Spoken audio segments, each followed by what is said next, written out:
Well, hey, everybody, and welcome back to this fourth episode of Coffee Talk. I'm your host, Jeff Fagan. And if you're new to this channel, we're broadcasting on both my personal Facebook and my YouTube page. I am a filmmaker and director of photography based in South Florida. And basically, what we're doing in this little series is we're talking to friends of mine, people that I've worked with around the world, and seeing, what they're up to. And also, with everything going on, how COVID-19 is affecting their area. So, today, we don't have Diego. Things got a little bit messed up, but we decided to go ahead with the show anyways. And we have our wonderful guest, Daniel Grant. I'm going to bring him into the chat. Daniel, how are you doing today, my friend? Hey, how's it going? I'm just late to the party. I was watching a movie on the couch, but we're here.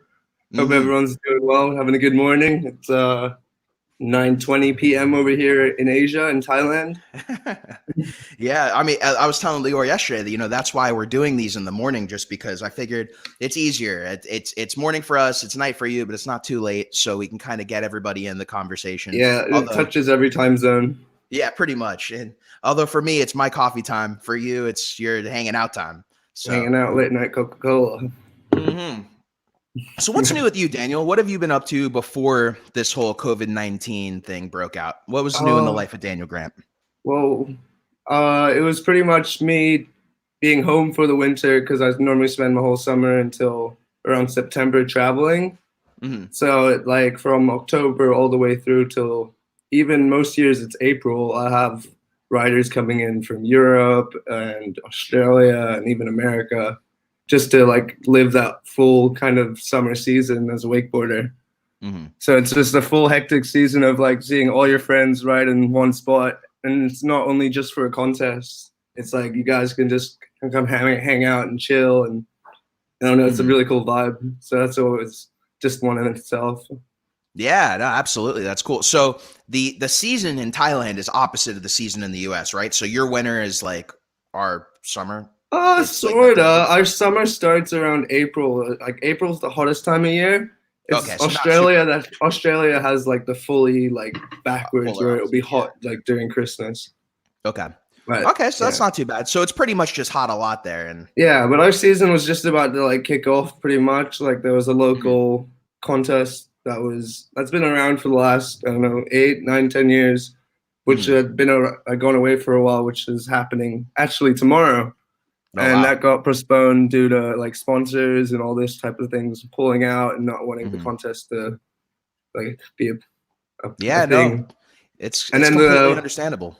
Yeah, and then I think in April is like a WWA like first stop that was supposed to happen at another cable park on the other side of Bangkok, and then that got postponed as well. So that was totally out the window. Now I guess Germany, which was my first like season trip contest, which was in May, that's also canceled. So for wakeboarding, it's looking pretty chill. Everyone's just waiting for cable parks to open, or if they go to Winch, they're out on the streets. Yeah, pretty much. So at home, your local cable park is closed right now, right? Yeah, it just closed maybe 4 days ago, and that's until I think it's close till the 22nd of April. Okay, so they're playing it safe. They're giving it like a full month. Yeah, okay. But it was weird. We closed the one in Bangkok, and then the one an hour away was still open for a couple of days, and then that one got closed down. So I feel like as one's going to be closing, one might be opening sooner, or depending on how like the province and which laws get put into place for COVID. Yeah, I mean, that totally makes sense. Even here, so Ski Erickson was the first one to close by me, because it was like a mandate from the Broward County parks. And so Miami and Shark were open for a while. And then a Shark closed down a few days ago. To be fair, I haven't been keeping up with Miami. I assume they're closed. I'm pretty sure they are closed. I know basically around me, the only places that are on lockdown are the city of Miami, Miami Beach, and Palm Beach, where Trump is. Okay. And everywhere else, it's a little bit more lenient. They have like these stay-at-home orders where they're just like stay at home, but it's not as crazy. Okay, but shops and stuff are still open. You can still go eat in a restaurant and stuff. Some you can't eat in a restaurant. So as far as the local governments have started to basically close things down, and restaurants can be open for takeout only. You can go to a supermarket, but there's there's like restrictions. Like basically there's lines outside of the supermarket. Everyone's got to be 6 feet apart, and they only let a certain amount of people in at a time. Okay, yeah, it's kind of So similar how is it by here. you? Okay, so what's going on in your neck of the woods? What are the rules being put in place? Maybe 3 days ago, it started getting a little bit more serious, I feel. Okay. Like I would walk in the 7-Eleven and they've got the squares kind of lined up for where you have to line up separately. And like all the staff and everyone take it super seriously. They all got like gloves and masks on, every staff. Well, that's good. Most of the people that are walking around like at the shopping centers all have masks. Like one day I forgot mine. And me and my girlfriend, we felt like we were the sick ones because we were like, majority of people were wearing masks, and they're like, it almost like they look at us like, oh, they're like the young people that don't care. It's like, no, I just forgot my mask. Like, but there's like so many people that have masks on. But the same thing with takeaway. Like now everything's open till I think around 8 p.m. is like the latest. And yeah, you can just pretty much get takeaway or delivery. Now there's so many delivery options. It's unreal. Yeah, it's pretty good. Yeah, here as well. It's encouraged to stay home and pretty much. But yeah, it's just the time to kick back. There's not that much to do besides it's different times, huh? Creative. We never really imagined something like this would happen. And you know, it could be worse. I think we should all look on the bright side. It could definitely be worse. It could be a zombie outbreak. We're a generation with a lot of gamers and a lot of people that like to do stuff on their computer, and absolutely, it's just the time to just do that a bit more. Like I guess I've been DJing a little bit more and mixing. Going through a lot of my footage, kind of making sure that's all organized and all that type of stuff. And yeah, I guess you can take the animals out. I don't know. I don't see any animals with face masks or anything too crazy. No. So, have you thought about doing any live DJ sets? Yeah, I did a quarantine stream last week, which was pretty fun. That was pretty cool, and I just did that on my like DJ Hotbox Instagram account. And then one of these like a Mexican producer and like artist, like I'll Be Loud, he just like hit me up randomly and he's like, oh, I'm doing a live stream for like his stuff, or like I don't know, he just wanted me to record a mix and have that happen. And I guess that's happening sometime tomorrow. And I've got like a 30 minute like up tempo, pretty heavy set. It's just like maybe 210 beats per minute for the whole 30 minutes. Heck yeah, if you send me a link for that, I'll put it in the description so people can go watch it live. Oh yeah, it'd be pretty fun. I get pretty sweaty in it. So we have a comment from Lior. Hey boys, good to see you, Dan. Oh, it's always good to hear from you, Lior. I hope you're staying safe. It was cool to see you on this live stream yesterday or the day before. And we have Alex Gardner. Hey Jeff and DG and Lior, sending love and well wishes from me and the Munchkins in Windsor. Hey Alex, hope you're doing well. Yes, everyone in England, hope you guys are all staying safe. I just sent James Harrington home. He was here for the past 2 months. Like, he normally comes for 3 months. He was originally supposed to leave April the 4th. And it got to the point his family was getting really concerned, and like he just really wanted to get him home, and there was not many flights, and he got totally booked on a whole new flight, and luckily like made it home yesterday, and he's all safe and sound with his family. But everything's been cut short. Lots of people flying home early. A lot of people are being stuck, not knowing if they can go home yet, or if they should stay in Thailand, or if wherever they are stuck. I know Cameron Graham's stuck in Australia as well as Reen. I saw Pedro got on a flight back to Brazil, so I think he made it on a flight. But Australia is super hard right now. I know like a lot of their airports are shut down. Which is interesting because I saw a news article from Australia basically saying that they don't plan on necessarily doing a lockdown. They are taking it seriously, but they're not doing any kind of lockdown. At least when they say that, it's time being. You know, things could change, but at least in the near future, they don't plan on anything like that.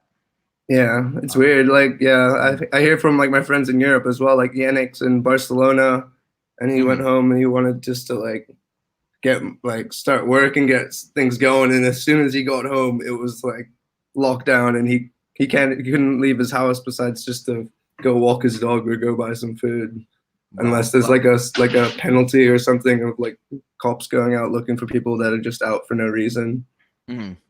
Yeah, Lior said it was very similar in Israel. You could basically go like within 100 meters from your house, walk the dog. You have to be quick. You had to do it like once a day.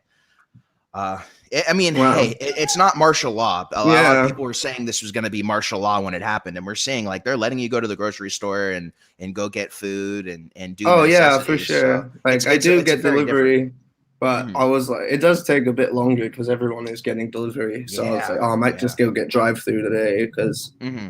it's gonna be. I'll just stay in my car, and like even in the car, everyone's wearing their masks and stuff, Hmm. and it's pretty crazy.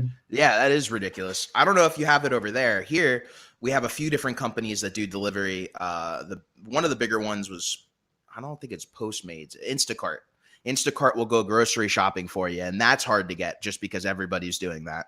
Then we Mm, have Amazon actually does food delivery from Whole Foods, and that is pretty crazy. Like to get times on that's pretty hard. Like literally, I was damn. sitting on it for like 20 minutes yesterday, and I actually ended up getting a time, and I'm like, oh, I'm taking it.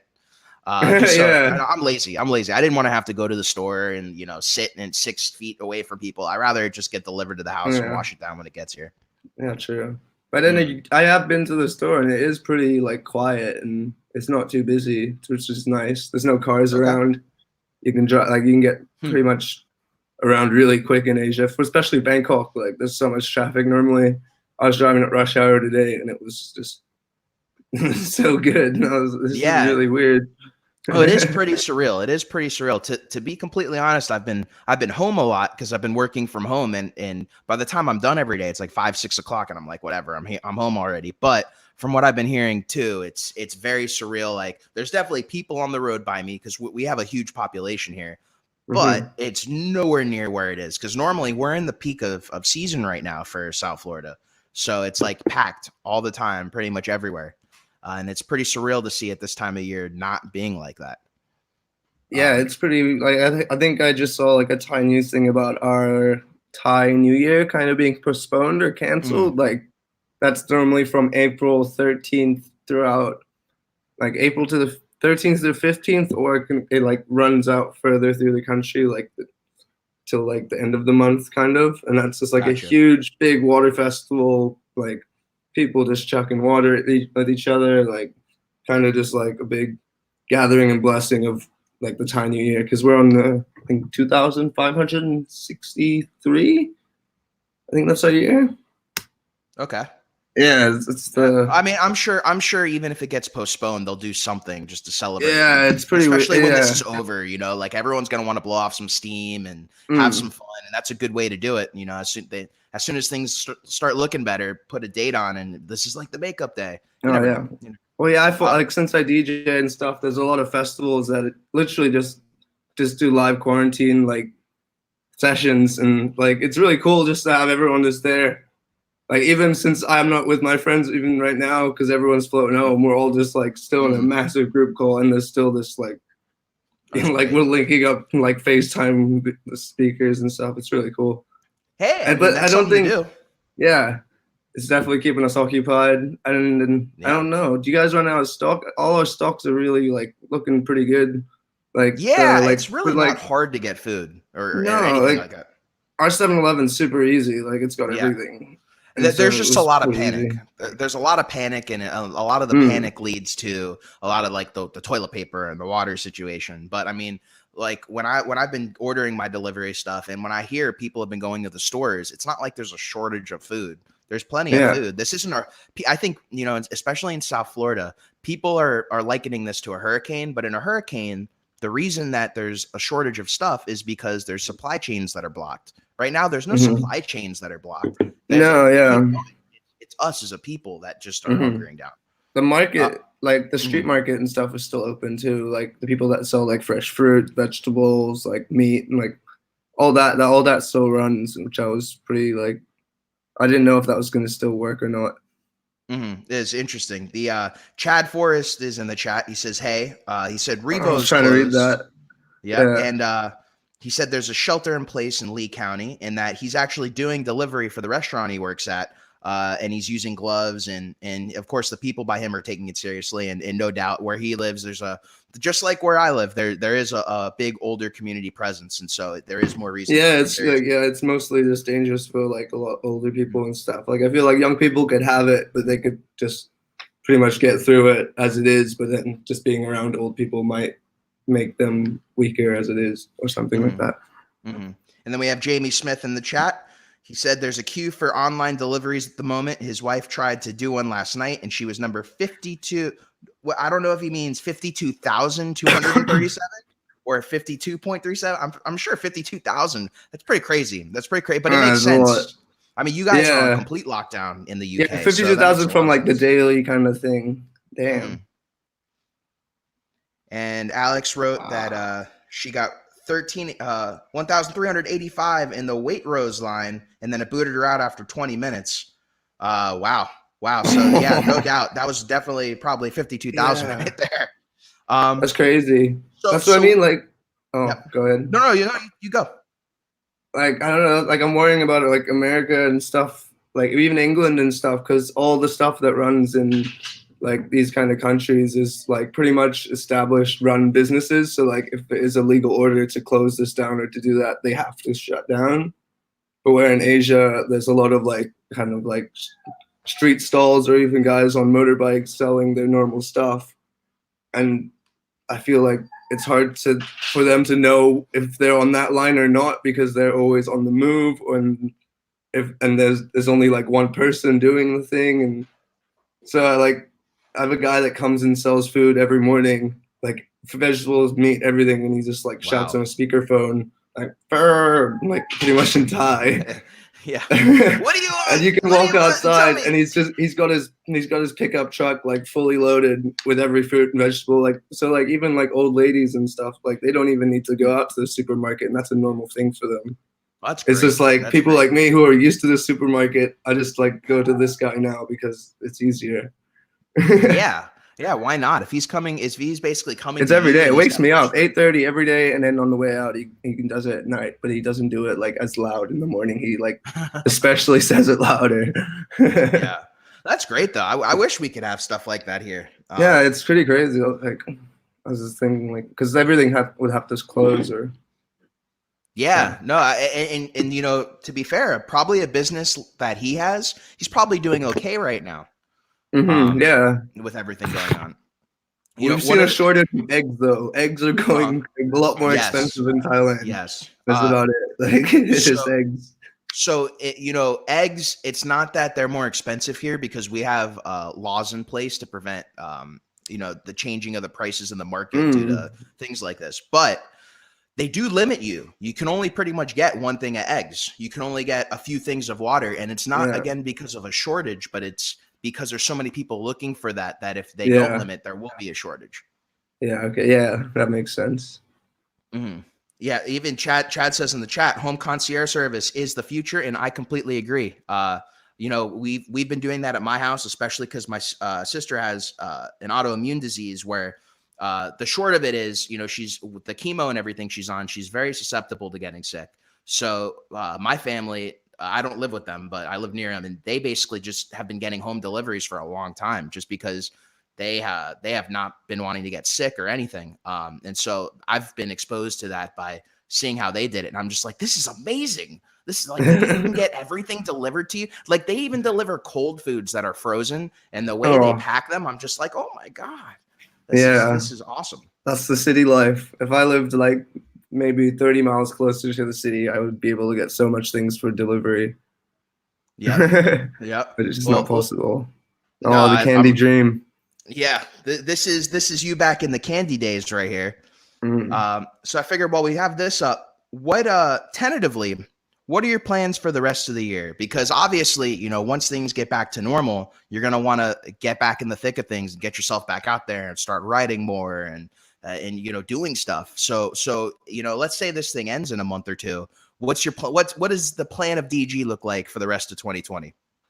Well, my original plan was I was supposed to go to England to do the product shoot, go to Germany, and then I think France and a couple other contests, and that was all leading up. And now it's kind of a mumbo jumbo, and I'm just like, I don't know what to do.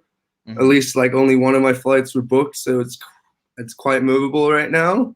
Yeah, And they're canceling a lot of flights for free just because of the yeah. pandemic. But yeah, it's like that's why I almost booked my flight because I'm like, oh, nice, my flight's like awesome. It's just so cheap, and and the pandemic got worse. So then it was not my flight that got cancelled, but the trip and the contest that got cancelled. So I'd be going for just a holiday pretty much. Okay. So as soon as the week schedule kind of pops up and gets flowing again, I guess I'll have more of a plan for what I'll actually be doing. But then through my video thing, I was pretty lucky that I got this like 10 years of Tao kind of video concept started. Yeah, so tell us about it, because it's very interesting, and you're one of the few people that, and I wrote this in the description, you're one of the few people that have started at such a young age that you've been in this for 10 years already, and you're still, what, you're 21 now? I'm 22 now, but I still feel pretty old. Now I feel pretty old, I guess. I don't know. It feels weird. Yeah, but so tell us about this project. Tell us about how it got started, and basically what's your goal with putting out all these videos? Oh, well, it was pretty much just to like value how I've been with Liquid Force and Rip Curl for the past decade, and how like there was so much video content and footage lost in myself. Like that's the whole reason why I started doing a kind of like a season wrap up or like a full year kind of edit was like maybe 4 years ago now or 5 years ago. But then before that, and my pro career has been, I guess, 10 years or more now. There was a lot of footage and stuff lost in the lines, and especially with, the whole Vimeo thing changing and people losing edits. And it was just this whole thing of like, yeah. So I was like, really wanted to kind of bring that old footage back in a way that wasn't like changing the old footage too much, because I didn't want to just completely remix it, but also just kind of relive it in a way, because it was, I don't know, I wanted to keep going in a way. And it also helped me reflect on everything as a whole, because I'll forget about stuff that happens, and then that almost like, I don't know, it reminds you to do something that you forgot that you could do, or there's something that looked way more fun. I don't know, just even like watching the video, you just realize stuff that you used to do or thought was something, and now how everything changes or how you feel about stuff is really something that you can look at. Yeah, no, I'm with you, man. I mean, someone will send me a picture or a video, and it would be from like 10 years ago, and I'll completely forget that I did that. But that picture, that video, it sparks up, like I'll remember everything all of a sudden. I'll be like, wow, how could I not remember that? How like that was such an awesome night, or that was such a cool concert, or whatever. Like I cannot believe I haven't even thought about that in 10 years.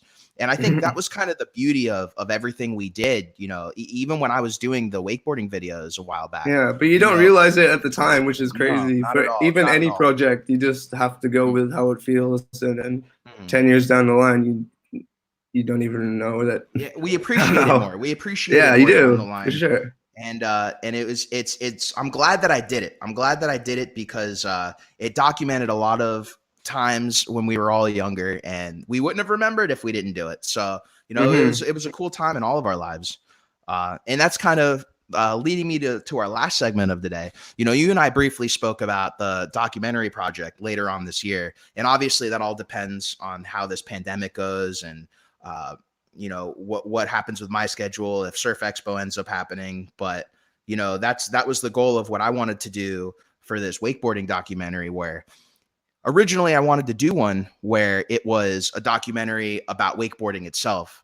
And then I kind of had an idea, and I spoke to Diego about it, and I spoke to Lior, and I spoke to Nick, and I started kind of thinking, I don't necessarily need to tell the story of wakeboarding, but I want to tell the story of you guys, because all of you guys have such amazing stories that, when a lot of the fans, when they're watching videos, they get to say, oh, Daniel Grant, he's a sick rider, but they may not know much about you. And there's always this element of people want to know the riders that they're watching. And so I figured this kind of gives everybody the platform to be like, this is my story. And then we'll also have a little bit of a classic wakeboarding section, and we'll show you guys wakeboarding in 2020, but it's really more about your guys' stories. So me personally, I'm really excited to do this with you guys. I think September. It's super sick. Like getting to know a writer personally in any type of forms, like always makes the, I don't know, then the inspiration or the relationship that much more special. Mm-hmm. Like, I don't know, like if I look up to like a DJ or anyone that I could feel like if we'd like something similar, that would only add bonus to me. Or even if I knew something that he didn't like, I'd be like, oh, okay, that explains why he like does something that way. And yeah, exactly. And that's like kind of the short and sum up reason why I tried to start my podcast, which was like the talk of the towel. Mm-hmm. I'm just running a bit like hectic right now with everyone leaving. I need to set up my mics and all that, but I'm still keeping it going. Trying to just interview with people and just like a short podcast. Like somehow you're just talking to people, but I've only got it audio for now. This is all fancy, like webcam, awesome stuff I'm looking up to. Like, wow. But yeah, it's just to get to know people like better and just see what their plan is, see what they looked up to and what was their inspiration growing up and all this type of feeling. Mm-hmm. Well, it's personal connections. And I think especially in a time like now, we're realizing that's something we've kind of been missing for a long time. It's personal connections with people. And you can't always, meet your idol in person, but you can learn about them and we just have to give people an outlet to do that. So. Oh yeah. Live the way forward. Mm-hmm. Everyone's live. I was like making fun of people 2 years ago. I'm like, oh, look at these like I'll be at a festival and there's like 10 people in front of me on a live stream, like living for all their friends at home. I'm like, you guys are like standing at the place, like let's like, what are you doing? And then I'm like, oh well, everyone lives now. Pretty much. Can't complain. Yeah, it's well, I did the same thing. I actually did a talk at a Facebook convention for live streaming because I was one of the first people who did the live streaming from the drone. And shortly after that, I noticed like everyone was doing it. And like you said, there wasn't really a reason for it. I think people were just doing it because they could. Yeah. But now with everything going on, I think it's healthy for some people. It kind of gives them a way to be social and they can, talk to their friends and they may be live and they may only be talking to 10 people and it may not even be 10 people live. It may be 10 of their friends who watch it afterwards, but it was like a way of them communicating. So, in these times, I'm all for it. You want to go live and pop up your channel, you do it. Oh yeah, I'm stoked. Yeah, catch me live. I'll go live soon. Catch me mixing, doing some crazy fucking pop. Hell yeah. So I try to keep these short. We're at 27 minutes, so I think we're gonna end it at here. So is there any final words you want to give to everybody out there watching today? Just stay safe, stay quarantined. Like, I don't know, people just don't get too bored. There's a lot more to look forward to than to just think everything's like, I don't know, gonna end or it's not gonna be fun anymore. Like, I've seen so much creative stuff happen inside people's houses that there's no way. Like, you just gotta change up your landscape, change up what you're doing, find a new skill, find a new hobby, or just keep doing what you're doing and have a good time. Keep yourself entertained. And I've always tried to keep myself entertained, like in life or even on the water. That's why I still wakeboard and wakeskate, because I keep myself entertained and not bored of it yet. I mean, I do it so much and I'm still not bored of like. You're still not bored of what? Just still not bored of doing circles on a lake. Like, it's pretty repetitive. You gotta keep yourself entertained in a pretty repetitive scale. And I was going to say, how many times have you heard people go out and say, hey, you should stay home and play video games today? Like this is the one. Oh yeah, exactly. I could be a gamer for a week or two. I could go back to that life. It's okay. Exactly. Well, cool. Well, Daniel, thank you for joining us today. Sorry, Diego couldn't make it. It was the. No, I know. I'll be sick to catch up with Diego. It's been ages, but we'll do another one of these. We're gonna try and catch up with a few more people next week, and we can always circle back with you soon and do another one of these. This is pretty sick to have you back on. All right, awesome. Thanks a lot. Take care, Jeff. Cool. You too, Daniel. Thank you, everybody, for watching, and we will catch you guys on Monday, 9 a.m. for the next episode of Coffee Talk. Have a good weekend.